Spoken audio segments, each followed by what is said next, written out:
មិនដឹងទេតែអារម្មណ៍របស់ខ្ញុំប្រាប់ថាខ្ញុំពិតជាសប្បាយចិត្តពិនមែនហើយបារម្ភពីអ្នកនាងបំផុតពេលដែលដឹងថាអ្នកនាងត្រូវពោះចឹកបែបនេះខ្ញុំសំណាងណាស់ដែលបានជួបលោកបែបនេះមែនហើយចុះបងបផាតាណាបាត់ហើយមិនក៏មិនឃើញចឹង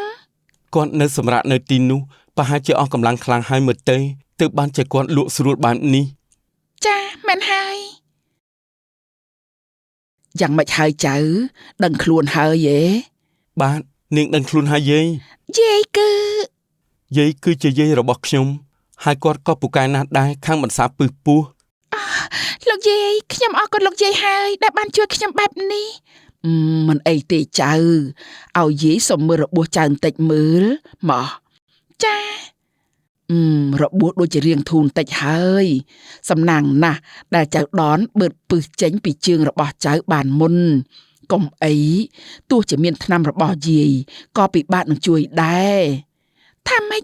បាត់ពឹសហេមិនហើយឲ្យខ្ញុំសុំទោសផងអ្នកនាងដែលខ្ញុំប្រហើនហ៊ានប៉ះពាល់អ្នកនាងបែបនេះខ្ញុំមិនប្រកាន់អីទេ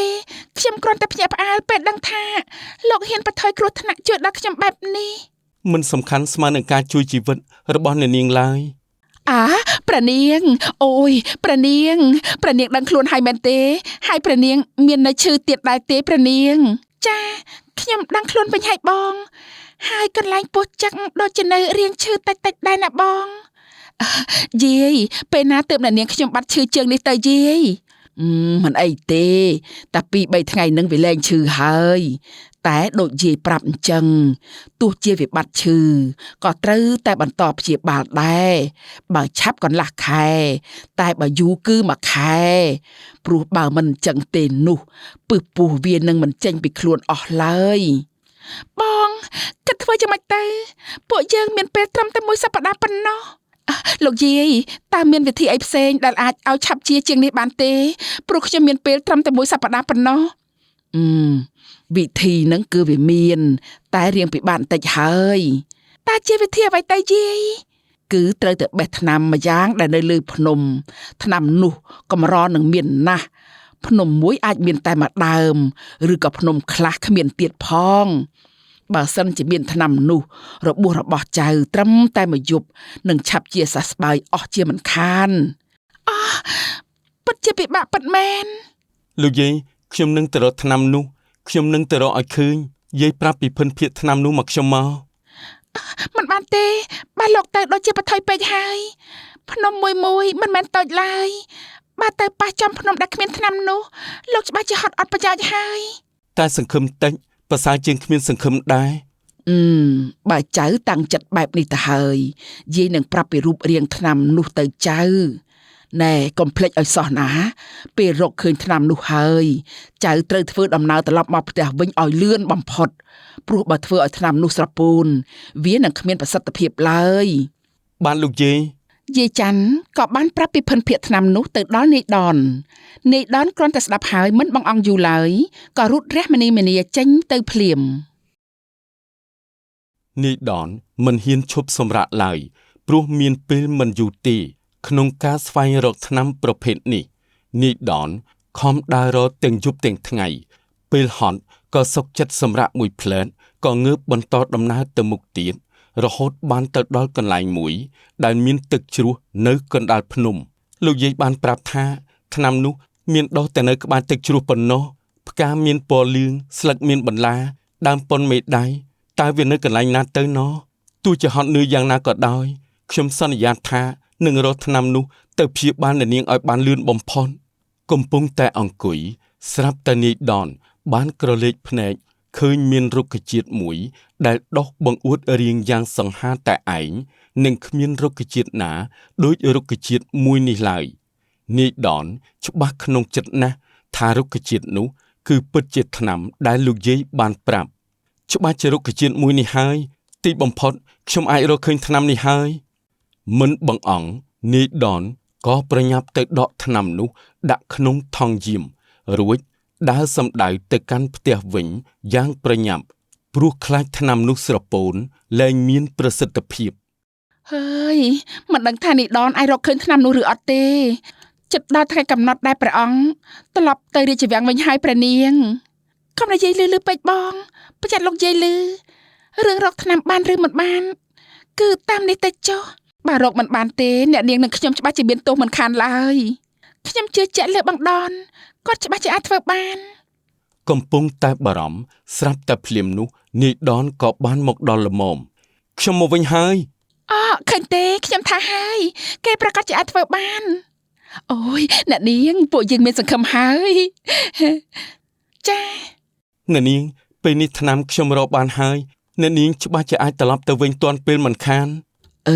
រកថ្នាំបានហើយឯចៅឯណាឲ្យយាយមើលបន្តិចមើលណែលោកយាយគឺពិតជាថ្នាំនេះពិតមែនយាយនឹងយកថ្នាំនេះទៅផ្សំជាមួយនឹងរុក្ខជាតិផ្សេងទៀតសិននឹងយកមកបិទឲ្យចៅស្អែកនេះធានាថាពឹសពោះនឹងចេញអស់ពីខ្លួនជាមិនខានទេចាស់លោកយាយច័ន្ទក៏បានយកថ្នាំនោះទៅលាយជាមួយនឹងថ្នាំបង្ក្រាបពឹសពោះផ្សេងទៀតរួចយកមកបិទលើជើងរបស់ព្រះនាងនិងរុំមុខរបួសនោះឲ្យជិតទៅវិញបិទថ្នាំរួចហើយស្អែកនេះយាយនឹងស្រាយថ្នាំនេះដល់ពេលនោះចៅច្បាស់ជាអាចត្រឡប់ទៅផ្ទះវិញបានហើយយាយខ្ញុំអរគុណលោកយាយនិងបងដនណាស់បើមិនបានអ្នកទាំងពីរទេនោះខ្ញុំច្បាស់ជាស្លាប់មិនខានឡើយមិនអីទេចៅជួយសង្គ្រោះចៅវាជារឿងសំខាន់ជាងឆាប់សម្រាកចុះណាចៅដនក៏អញ្ចឹងដែរអស់កម្លាំងមកច្រើនថ្ងៃហើយយប់នេះឯងសម្រាប់ម្ដងទៅឯងមិនបានសម្រាប់ច្រើនយប់ច្រើនថ្ងៃហើយមិនអីទេបងខ្ញុំអាចនៅមើលនាងបានបងទៅសម្រាប់ចុះខ្ញុំបានបាត់ថ្នាំនេះហើយនឹងលែងអីហើយបងមិនបានសម្រាប់ថែមទាំងត្រូវឡើងភ្នំរកថ្នាំទៀតគុណបំណាច់មួយនេះខ្ញុំនឹងចងចាំជានិច្ចមិនបាច់គិតគុណស្រ័យអីទេខ្ញុំស្ម័គ្រចិត្តធ្វើដោយក្តីរីករាយនិងសប្បាយចិត្តបំផុតនាយដននិងព្រះនាងបានសម្លឹងមុខគ្នាទៅវិញទៅមកពោពេញទៅដោយទឹកមុខញញឹមមើលទៅហាក់ដូចជាពេញចិត្តគ្នាទៅវិញទៅមកនាងបុប្ផាដែលជាភីលៀងក្រោយឃើញបែបនេះក៏និយាយកាត់បងថាអ្នកនាងនឹងដនឆាប់សម្រាប់ដែរទៅណាព្រោះដូចជាយប់ដែរហើយចាបាទបងព្រះនាងនិងនាយដននៅយប់នោះបិទភ្នែកមិនជិតសោះម្នាក់នឹកគិតទៅដល់គ្នាទៅវិញទៅមកអារម្មណ៍ខ្ញុំហាក់ដូចជាចម្លែកម្លេះរំភើបញាប់ញ័រនិងពេញចិត្តចំពោះទង្វើល្អរបស់បងដនណាតើវាជាអារម្មណ៍ស្នេហាឬក៏ជាអ្វីអ្នកនាងវិចារាឈ្មោះនេះពីរោះណាស់ស័ក្តិសមជាមួយនឹងសម្រស់និងរឹកពីរបស់អ្នកនាងបំផុតតើអ្នកនាងជាកូនចៅអ្នកណាមកពីណាតើជាតិនេះខ្ញុំមានវាសនារួមដំណើរជីវិតជាមួយអ្នកនាងដែរទេតើអ្នកនាងពេលនេះមានអារម្មណ៍ដូចខ្ញុំដែរឬអត់ក្រឡេកមកមើលក្នុងរាជវាំងឯនេះវិញព្រោះតែរាជកិច្ចត្រូវបញ្ចប់មុនកាលកំណត់ព្រះអង្គក៏ប្រញាប់ប្រញាល់យាងចូលក្នុងវាំងវិញភ្លាមដែរព្រោះតែនឹកទៅដល់បុត្រីជាទីស្រឡាញ់របស់ទ្រង់មកដល់វាំងភ្លាមព្រះអង្គក៏យាងសម្ដៅទៅក្រឡាបន្ទុំរបស់ព្រះនាងភ្លាមប៉ុន្តែមិនបានឃើញព្រះនាងនៅក្នុងវាំងឡើយធ្វើឲ្យព្រះអង្គខ្ញាល់ជាខ្លាំងបុត្រីមិននៅទីតើបុត្រយាងទៅណាទៅណោះសេនាទៅណាអស់ហើយក្រាបទូលព្រះអង្គមានដឹងថាព្រះនាងយាងទៅណាដែរទីឮថាព្រះនាងចង់យាងចេញទៅខាងក្រៅក្រាបទូលថាម៉េចយាងចេញទៅក្រៅហ៎អ្នកណាអនុញ្ញាតហេតុអីបានជាពួកឯងបណ្ដោយឲ្យព្រះនាងយាងចេញទៅក្រៅវាំងបែបនេះហ៎គឺទូលបង្គំនៅដល់ណាទៀតឆាប់ហៅលោកអាមាត្យមកជួបយើងភ្លាមក្រាបទូលព្រះអង្គទូលបង្គំសូមក្រាបថ្វាយបង្គំព្រះអង្គតើព្រះអង្គឲ្យទូលបង្គំចូលគាល់ទាំងយប់បែបនេះមានការអីដែរក្រាបទូលប្រកាសជាមានហើយយើងចង់ដឹងថាតើលោកអាមាត្យមានដឹងទីថាបុត្រីយើងយាងទៅណាហេតុអីមិននៅក្នុងរាជដំណាក់បែបនេះរឿងនេះទូលបង្គំមិនបានដឹងទេក្រាបទូលលោកអាមាត្យឆ្លើយបែបនេះមិនខ្លាចដាច់ក្បាលទេអីព្រះនាងបាត់ទាំងមូលតែគ្មានអ្នកណាដឹងតើឲ្យយើងទុកចិត្តលើលោកបានយ៉ាងម៉េចទៅទូលបង្គំដឹងខុសហើយព្រះអង្គសូមព្រះអង្គលើកលែងទោសបើលោកចង់ឲ្យយើងលើកលែងទោសឲ្យនោះលោកត្រូវស្វែងរកបុត្រីយើងឲ្យឃើញនៅថ្ងៃស្អែកនេះបើលោករកមិនឃើញទេនោះយើងនឹងដាក់ទោសប្រហារជីវិតលោកមិនខាន ទទួលព្រះរាជបញ្ជាក្រាបទូលលោកអាមាត្យក្រោយទទួលព្រះរាជបញ្ជាពីព្រះអង្គហើយក៏ដឹកនាំក្រុមសេនារាជវាំងតាមចេញរកព្រះនាងទាំងយប់ភ្លាមស្អែកថ្មីចូលមកដល់យាយច័ន្ទប្រញាប់ប្រញាល់បើកមុខរបួសឲ្យព្រះនាងភ្លាមព្រោះតែគ្រប់គ្នាកំពុងតែចង់ដឹងថាតើលទ្ធផលរបួសរបស់ព្រះនាងអាចដូចអ្វីដែលយាយច័ន្ទអះអាងឬអត់អ្នកនាងចាំខ្ញុំបាក់កណាត់រុំរបួសឲ្យណាសាធុសូមឲ្យអ្នកនាងខ្ញុំបានជាសះស្បើយវិញផងទៅចុះលោកអើយយាយឆាប់បើកឲ្យលឿនទៅយាយយាយកំពុងតែបើកហើយតើកុំប្រញាប់ខ្លាំងពេកអូអបផងអ្នកនាងពេលនេះមុខរបួសអ្នកនាងជាសះស្បើយវិញហើយពិតមែនណាយាយហាពិតមែនហើយយាយពិតមែនហើយខ្ញុំសូមអបផងអ្នកនាងអាចទៅផ្ទះវិញបានហើយបងពិតជាចង់ឲ្យខ្ញុំឆាប់ត្រឡប់ទៅផ្ទះវិញពិតមែនទេគឺយាយខ្ញុំថាពួកយើងចេញទៅក្រៅទៅយាយតាមពិតទៅខ្ញុំនៅមានរឿងមួយទៀតដែលមិនទាន់បានធ្វើរួចខ្ញុំចេញមកនេះក៏ព្រោះតែចង់ស្វែងរកស្និទ្ធសក់ដែលបានបាត់ទៅរហូតមកទល់ពេលនេះខ្ញុំនៅមិនទាន់រកឃើញទៀតតើជាមួយនេះត្រូវទីហាគឺពិតជាមួយនេះហើយមិនបានជាស្និទ្ធសក់របស់ខ្ញុំទៅនៅជាមួយនឹងបងទៅវិញបានរើសវាបាននៅថ្ងៃដែលអ្នកនាងបតែបតបជាមួយពីរអ្នកនោះមកខ្ញុំសៀតឲ្យអូហូស្អាតណាស់សំណាងណាស់ដែលស្និទ្ធសក់នេះមិនបានបាត់ទៅណាខ្ញុំអរគុណបងហើយស្និទ្ធសក់នេះសំខាន់សម្រាប់អ្នកនាងណាស់មែនទីមែនស្និទ្ធសក់នេះគឺជារបស់តែមួយគត់ដែលព្រះមេតាគឺម៉ែខ្ញុំបានទុកឲ្យមុនពេលដែលគាត់ចែកឋានអញ្ចឹងតើទើបបានជាអ្នកនាងខ្លាចបាត់បង់វាយ៉ាងនេះមែនហើយពេលនេះរបស់ខ្ញុំក៏ជាស្និទ្ធសក់ក៏បានរកឃើញខ្ញុំគិតថាក៏ល្មមដល់ពេលដែលខ្ញុំត្រូវលាបងដននឹងយាយទៅវិញហើយអ្នកនាងតើពួកយើងអាចជួបគ្នាទៀតដែរទេខ្ញុំក៏មិនដឹងដូចគ្នាបើពួកយើងមាននិស្ស័យនឹងគ្នាច្បាស់ជាអាចបានជួបគ្នាទៀតជាមិនខាននិយាយតាមត្រង់ទៅចុះខ្ញុំពិតជាមិនចង់ឲ្យអ្នកនាងត្រឡប់ទៅវិញទេហេតុអីទៅព្រោះខ្ញុំយ៉ាងម៉េចព្រោះខ្ញុំឆាប់ចូលទៅសួរផ្ទះនេះទៅបាទវិវោហើយព្រះនាងទូបង្គំខំតាមរកព្រះនាងយូរមកហើយទើបបានជួបសូមព្រះនាងយាងចូលរាជវាំងវិញទៅក្រាបទូលព្រះនាងនេះអ្នកនាងគឺជាព្រះនាងហ៎ទូបង្គំថ្លាមធំមិនបានដឹងថាព្រះនាងគឺជាព្រះនាងសូមព្រះនាងលើកលែងទោសឲ្យទូបង្គំផងបងធ្វើអីបានហើយមិនបាច់លុតជង្គង់ទេមិនបានទេព្រះនាងខ្ញុំប្រាប់ហើយថាឲ្យបងក្រោកឡើងវិញមកបងមិនស្ដាប់បញ្ជាខ្ញុំទេមែនទេស្ដាប់ទូបង្គំស្ដាប់លោកអាមាត្យទេសេនាវាំងពេលនេះទូបង្គំទទួលរាជបញ្ជាពីព្រះអង្គឲ្យនាំព្រះនាងត្រឡប់ទៅរាជវាំងវិញក្រាបទូលព្រះបិតាក្រែងព្រះបិតាជាប់ព្រះរាជកិច្ចនៅនគរសីមាន្តាមិនក៏ទ្រង់ដឹងថាយើងចេញក្រៅវាំង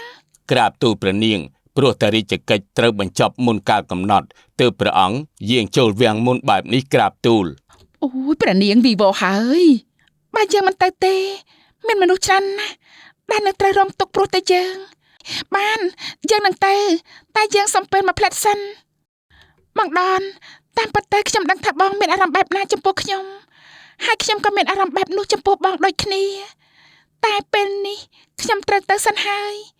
ស្និទ្ធសក់នេះខ្ញុំជូនបងវាជារបស់មានតម្លៃតែមួយគត់ក្នុងជីវិតខ្ញុំសូមបងថែរក្សាវាទុកចុះហើយរងចាំខ្ញុំនឹងរកវិធីដោះស្រាយចំពោះរឿងនេះព្រះនាងទូបង្គំសន្យាថានឹងរក្សាស្និទ្ធសក់នេះទុកឲ្យល្អបំផុតសូមព្រះនាងទុកព្រះទ័យចុះខ្ញុំទៅសិនហើយយាយរយៈពេលប្រហែលថ្ងៃនេះបើមិនបានយាយនឹងបងដនទេម្ល៉េះខ្ញុំស្លាប់បាត់ទៅហើយគុណបំណាច់ដ៏ល្អរបស់យាយខ្ញុំនឹងសងវិញនៅថ្ងៃណាមួយព្រះនាងអ្វីដែលខ្ញុំម្ចាស់ធ្វើនេះគឺចេញពីចិត្តសុទ្ធសាធមិនមែនព្រោះតែចង់បានការតបស្នងអ្វីនោះទេខ្ញុំអរគុណលោកយាយណាស់ព្រះនាងដល់ពេលហើយសូមយាងយាយខ្ញុំទៅសិនហើយ បងដនខ្ញុំទៅសិនហើយបង ព្រះនាងខ្ញុំស្រឡាញ់ព្រះនាង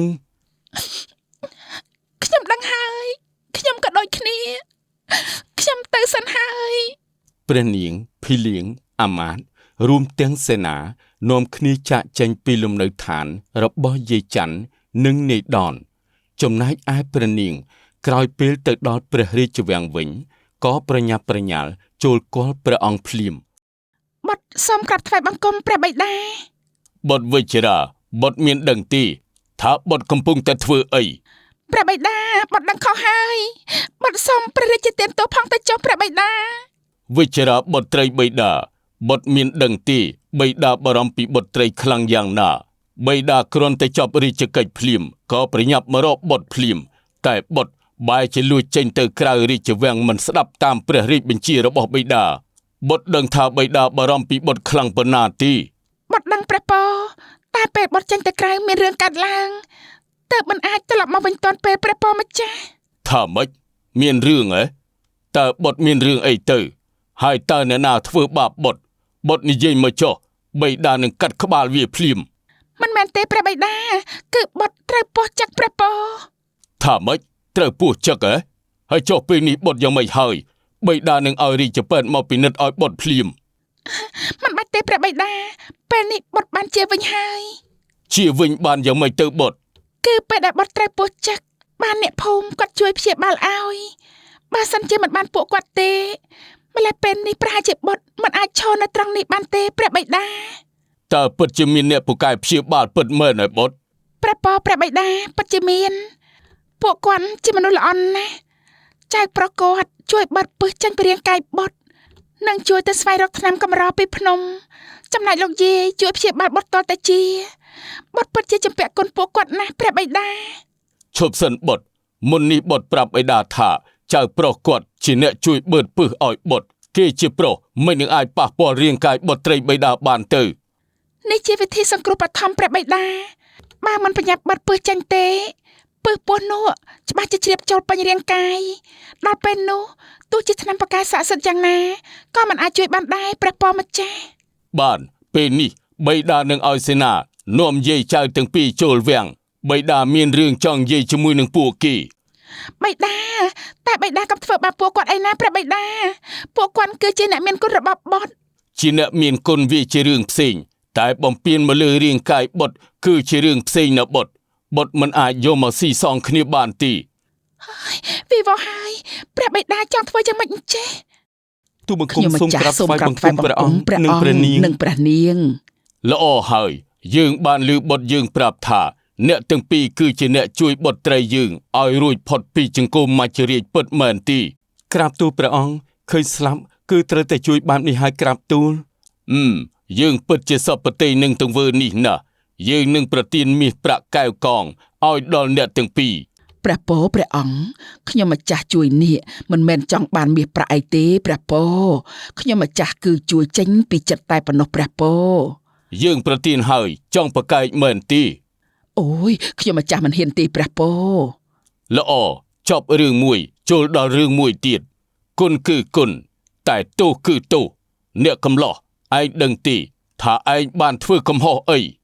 គឺទូបង្គំដឹងក្រាបទូល បិតាកុំដាក់ទោសបាក់ដនអីព្រះពរខ្ញុំម្ចាស់សូមវល់ព្រះបិតាគាត់ធ្វើនេះក៏ព្រោះតែជួយដល់បុត្រដែរណាព្រះពរម្ចាស់ មិនបានទេបុត្របិតាត្រូវតែឲ្យគេទទួលខុសត្រូវទាំងអស់អ្នកកំឡោះយើងសួរឯងតើឯងហ៊ានទទួលខុសត្រូវចំពោះរឿងនេះដែរទេទូបង្គំយល់ព្រមទទួលកំហុសទាំងអស់ក្រាបទូល ព្រះអង្គបើព្រះអង្គចង់ដាក់ទោសនោះសូមព្រះអង្គដាក់ទោសខ្ញុំម្ចាស់ផងចុះខ្ញុំម្ចាស់មានតែពីរអ្នកចៅយាយទេបើចៅប្រុសខ្ញុំម្ចាស់មានរឿងអីខ្ញុំម្ចាស់សុខចិត្តទទួលជំនួសទៅចុះព្រះពរ យាយមិនអីទេខ្ញុំជាអ្នកខុសខ្ញុំសុខចិត្តទទួលល្អឯងពិតជាមានចិត្តជាកូនប្រុសពិតមែនបើអញ្ចឹងឯងយល់ព្រមហើយមែនទេថានឹងទទួលគ្រប់យ៉ាងនោះទូបង្គំព្រមហើយក្រាបទូលបានបើអញ្ចឹងយើងនឹងបញ្ជាឲ្យឯងរៀបអភិសេកជាមួយនឹងបុត្រីយើងព្រោះឯងជាមនុស្សប្រុសទី1ដែលប៉ះពាល់រាងកាយបុត្រីរបស់យើងព្រះអង្គ ព្រះបិតា យ៉ាងម៉េចចង់ប្រកែកមែនទេ ព្រះបិតា បៃតាមិនមែនមានបន្ទូលលេងទេមែនទេបត់មើលមកបៃតាសមនឹងនិយាយលេងដែរទីយ៉ាងម៉េចឯងព្រមទីរឿងនេះគឺតនតែសួរប្រតិពនាងសិនក្រាបទូលបើសិនជាពនាងមិនព្រមនោះទេទោះស្លាប់ក៏ទូបង្គំមិនអាចធ្វើតាមព្រះអង្គដែរតែបើពនាងយល់ព្រមក៏ទូបង្គំគ្មានអ្វីត្រូវប្រកែកដែរក្រាបទូលល្អយ៉ាងម៉េចដែរបត់យល់ព្រមព្រះពរល្អពេលនេះបត់យើងយល់ព្រមហើយដូច្នេះយើងនឹងរៀបចំពិធីអភិសេកឆាប់ខាងមុខនេះក្រោយព្រះនាងនិងនាយដនយល់ព្រមទាំងសងខាងហើយនោះមិនយូរនៅក្នុងរាជវាំងក៏មានពិធីរៀបអភិសេកយ៉ាងអធិកអធមកើតឡើងនាយដនបានក្លាយជាប្រធានាធិបតីរបស់ព្រះអង្គនិងបានក្លាយជាព្រះស្វាមីរបស់ព្រះនាងវិជ្ជរាជដូចបំណងចំណែកឯយាយច័ន្ទព្រោះតែមានជំនាញខាងព្យាបាលពូកែនោះក៏ត្រូវបានព្រះអង្គតែងតាំងជារាជពេទ្យប្រចាំរាជវាំងផងដែរពួកគេរស់នៅយ៉ាងសុខសាន្តចាប់តាំងពីពេលនោះតរៀងទៅ